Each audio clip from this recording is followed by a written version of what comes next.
la grâce et la paix vous soient données de la part de Dieu notre Père et de Jésus-Christ, son Fils, notre Seigneur. Amen. Qu'est-ce que la sérénité ? Si l'on en croit le dictionnaire, c'est l'état d'une personne qui, par sa sagesse et son expérience, reste insensible aux troubles. Eh bien, le moins que l'on puisse dire, c'est que ce culte va nous inviter à y goûter, à cette sérénité, d'une toute autre manière. Bienvenue donc à ce culte en podcast à écouter depuis chez soi. Voici que nous suspendons le cours de nos activités pour nous relier les uns aux autres par la prière. Voici que nous venons chercher en Dieu la source d'une sérénité profonde pour notre vie. Si petite que soit notre foi, l'Esprit vient au secours de notre faiblesse. Qu'il nous accueille et qu'il nous guide maintenant. Amen.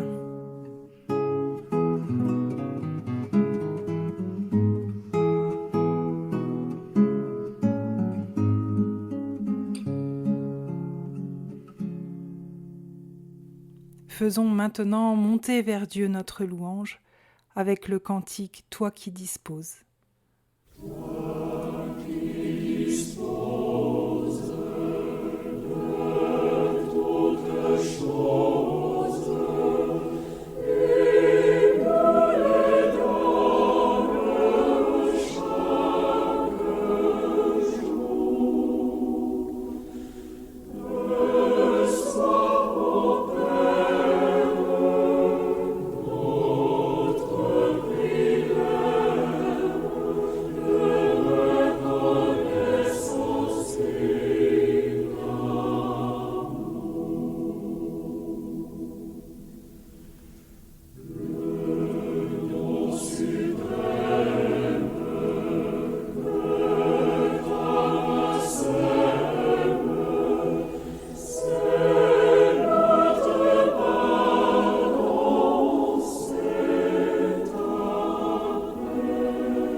Lecture de l'Évangile de Matthieu, chapitre 10, versets 24 à 33. Le disciple n'est pas au-dessus du maître, ni l'esclave au-dessus de son seigneur. Il suffit au disciple de devenir comme son maître, et à l'esclave de devenir comme son seigneur. S'ils ont appelé le maître de maison Béelzéboul, à combien plus forte raison agiront-ils ainsi envers les gens de sa maison ? Ne les craignez donc pas, car il n'y a rien de voilé qui ne doive être révélé, rien de caché qui ne doive être connu. Ce que je vous dis dans les ténèbres, dites-le en plein jour. Ce qui vous est chuchoté à l'oreille, proclamez-le sur les toits en terrasse. Ne craignez pas ceux qui tuent le corps et qui ne peuvent tuer l'âme. Craignez plutôt celui qui peut faire disparaître et l'âme et le corps dans la géhenne.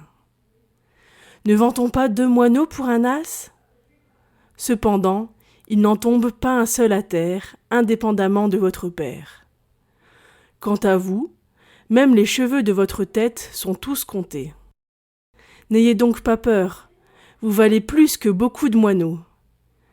Quiconque donc se reconnaîtra en moi devant les gens, je me reconnaîtrai moi aussi en lui devant mon Père qui est dans les cieux. Mais si quelqu'un me renie devant les gens, je le renierai moi aussi devant mon Père qui est dans les cieux.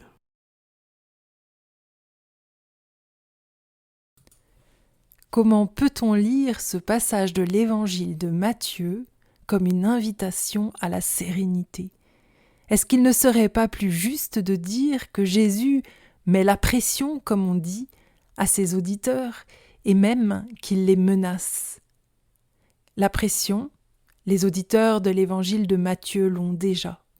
Ce n'est pas simple de faire partie d'une minorité religieuse méprisée non seulement par une bonne partie du judaïsme, mais aussi par la culture gréco-romaine environnante, pour laquelle leur foi est une superstition d'esclaves et de petits gens pas très intelligents.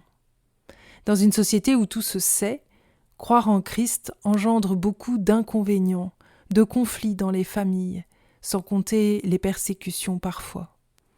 Après l'enthousiasme de la libération intérieure, la tentation est grande pour les nouveaux chrétiens d'avoir une double vie, de garder la foi comme un trésor pour soi, tout en pratiquant les rites d'une religion plus admise.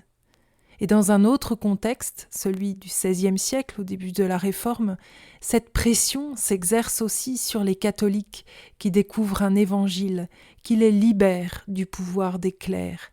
Le pouvoir, les pouvoirs ne sont pas du tout intéressés à ce que les gens écoutent leur conscience. Avant d'être physique, il y a une pression psychologique forte, l'accusation d'être orgueilleux, d'être inspirés eux aussi par Belzéboul, l'esprit du mal. Pression sociale aussi. Calvin croque sans concession le portrait de personnes qui sont intérieurement convaincues de la justesse d'une réforme par l'Évangile, mais qui ont peur de trop y perdre, socialement parlant. Ils sont, dit-il, bien contents d'avoir l'Évangile et d'en deviser joyeusement et par et bas avec les dames, moyennant que cela ne les empêche point de vivre à leur plaisir. Or, ce que Jésus dit dans ce passage, c'est qu'il n'est pas possible d'avoir une double vie, que la lumière de Dieu qui nous atteint, qu'on appelle la grâce, ne s'amasse pas pour soi. C'est une puissance de transformation de nos cœurs et du monde qui se heurtera toujours à de grandes résistances. En somme, si sérénité il y a, la première chose à en dire, c'est qu'elle n'est pas de l'ordre du confort par rapport au monde extérieur. Intérieurement non plus d'ailleurs. Jésus dit « Ce qui vous est chuchoté à l'oreille, proclamez-le sur les toits en terrasse. » Nul ne sait ce que l'Esprit Saint dit à chacun en conscience. Si c'était juste écrire « Jésus sauve » en tag dans les gares, ou d'oser dire aux passants « Je suis chrétien, Jésus t'aime », on aurait une feuille de route.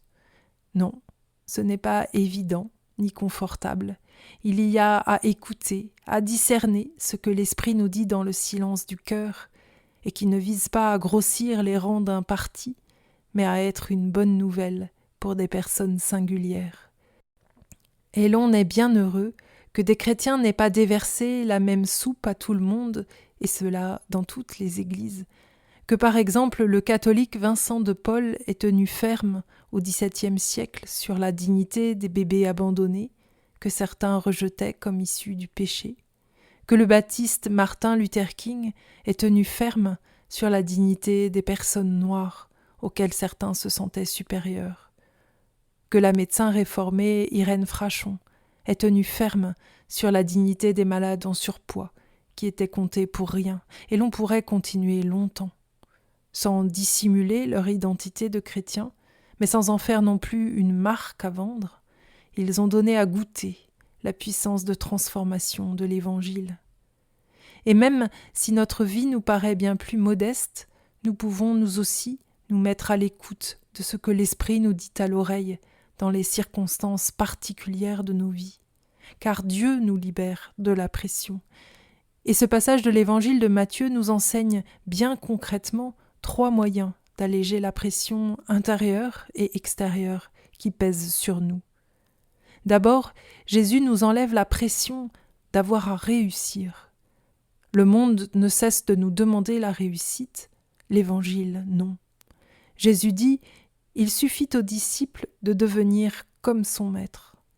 Il suffit, comme le Christ, de chercher la volonté de Dieu et de la suivre du mieux possible. » La deuxième manière consiste à nous libérer de la peur de la mort et des persécuteurs. Ils tirent une partie de leur pouvoir de la peur que nous avons d'eux. Ils ne peuvent tuer l'âme, dit le Christ, et même si la violence physique ou psychologique devait se déchaîner contre nous, le Christ nous rappelle que notre être lui-même n'est pas en leur pouvoir. La troisième manière consiste à donner du sens à l'histoire. Maintenant, dans la tourmente de l'aujourd'hui, les puissants, les violents triomphent dans le monde, ou peut-être tout proche de moi. Mais, dit le Christ, il n'y a rien de voilé qui ne doive être dévoilé. Pourtant, l'Évangile ne nous dit pas que nous allons acquérir la sérénité comme une qualité dont on pourrait s'enorgueillir, mais qu'elle nous est donnée dans la relation à Dieu. Et pour cela, Jésus voudrait que nous prenions la mesure de qui est Dieu pour nous. C'est pourquoi ce qui peut nous paraître à la première écoute comme une menace est en fait un appel à une prise de conscience. Jésus ne dit pas que Dieu fait disparaître le corps et l'âme dans la géhenne, le lieu qui symbolise la destruction, mais il rappelle que Dieu en a la puissance. De même, lorsque Jésus dit « Si quelqu'un me renie devant les gens, je le renierai moi aussi devant mon Père qui est aux cieux », cela peut sembler une menace. Pourtant, nous savons bien que dans les faits, Jésus a pardonné et combien honoré Pierre. Ce même Pierre qu'il avait pourtant renié 3 fois, c'est-à-dire symboliquement, complètement renié devant les hommes. Mais là encore, Jésus veut que nous prenions conscience que ce n'est pas insignifiant de l'effacer de notre vie. Il veut nous convaincre que la terre et le ciel sont liés. Autrement dit, que ce qui se passe dans notre vie n'est pas un petit théâtre sans importance, que quoi que nous fassions, Dieu pourvoira, réparera. Il dit que la transformation du monde est déjà commencée dans nos vies et que Dieu veut avec nous emmener le monde vers son accomplissement. Le Dieu que Jésus révèle alors n'est pas le grand horloger qui se désintéresse du monde qu'il a créé, mais il n'est pas non plus le marionnettiste qui tire toutes les ficelles. En employant les images des cheveux qui tombent et des moineaux vendus pour l'équivalent de quelques centimes, Jésus nous montre un Dieu pour qui la création tout entière est précieuse, bien au-delà de ce que nous pouvons imaginer, qui aime les êtres vivants bien au-delà de ce dont nous sommes capables. L'Évangile ne dit pas, comme certaines traductions malheureuses l'ont longtemps compris, que les moineaux et les êtres meurent selon que le Père le veut ou le permet. Il dit que rien, dans l'ordre de la création, littéralement, ne tombe à terre sans Dieu. La formulation est étrange. Elle dit de manière étonnante, non pas que Dieu tire les fils à longueur de temps, mais que Dieu s'est lié au monde, qu'il est là où nous croyons qu'il nous abandonne, au cœur de la perte. Il est en Christ, le Dieu crucifié, tombé en terre, contre toute la sagesse du monde, pour qu'en lui toute vie soit recueillie et transfigurée par la seule force de l'amour. C'est le cœur du christianisme.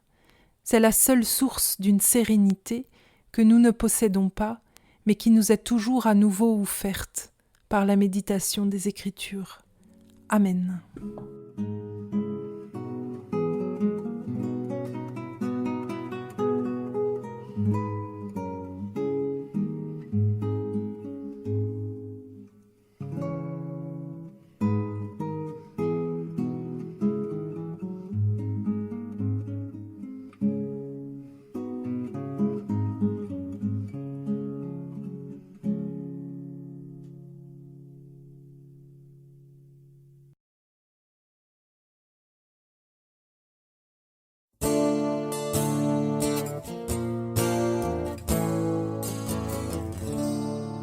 Je crois et j'espère la grâce d'un Père, celui qui bénit entre dans ma vie.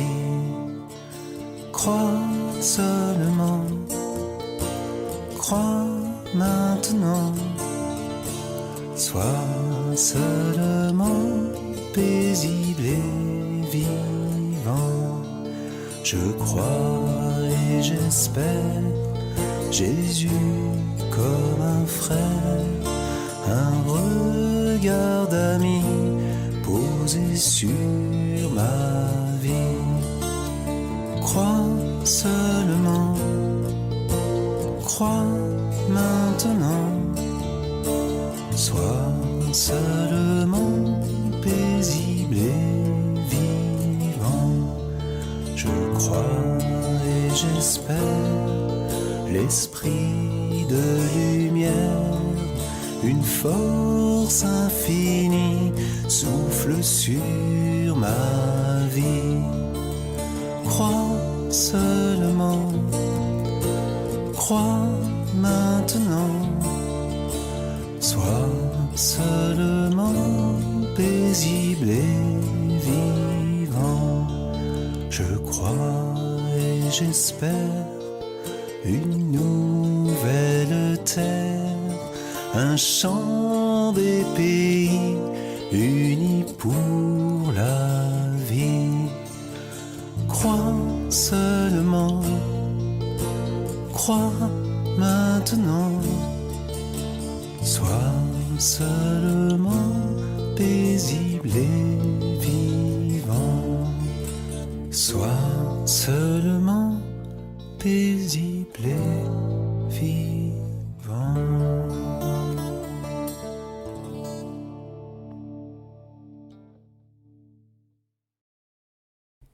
Nous nous unissons dans la prière avec un écrivain africain anonyme. Quelqu'un pleure, Seigneur, quelque part. Quelqu'un c'est des millions. Quelque part c'est beaucoup d'endroits. Il y a les larmes du riche et celles du pauvre. Quelqu'un pleure, Seigneur, sauve notre temps. Quelqu'un meurt parce que des êtres humains continuent de s'exploiter. Quelqu'un meurt parce qu'il y a des structures et des systèmes qui écrasent le pauvre et aliènent le riche. Quelqu'un souffre à chaque fois que nous ne sommes pas prêts à écouter l'appel de ton esprit en nos cœurs, à prendre des responsabilités, à faire des choix. Quelqu'un pleure, Seigneur, sauve notre temps. Quelqu'un pleure tout près de nous, sans bruit, à cause de la maladie, de la déception, de la charge trop lourde, de l'attente trop longue. Nous te confions ces vies, Seigneur, pour que tu viennes au secours de leur faiblesse. Avec eux ou pour eux, nous te disons la prière que Jésus nous a apprise. Notre Père, qui es aux cieux, que ton nom soit sanctifié, que ton règne vienne, que ta volonté soit faite sur la terre comme au ciel. Donne-nous aujourd'hui notre pain de ce jour. Pardonne-nous nos offenses, comme nous pardonnons aussi à ceux qui nous ont offensés. Et ne nous laisse pas entrer en tentation, mais délivre-nous du mal, car c'est à toi qu'appartiennent le règne, la puissance et la gloire, pour les siècles des siècles. Amen.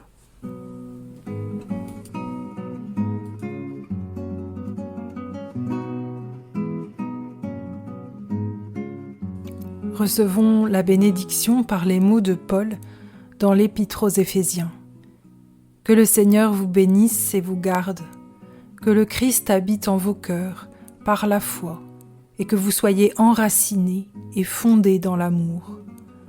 À celui qui peut, par la puissance qui est à l'œuvre en nous, faire infiniment au-delà de ce que nous demandons et pensons.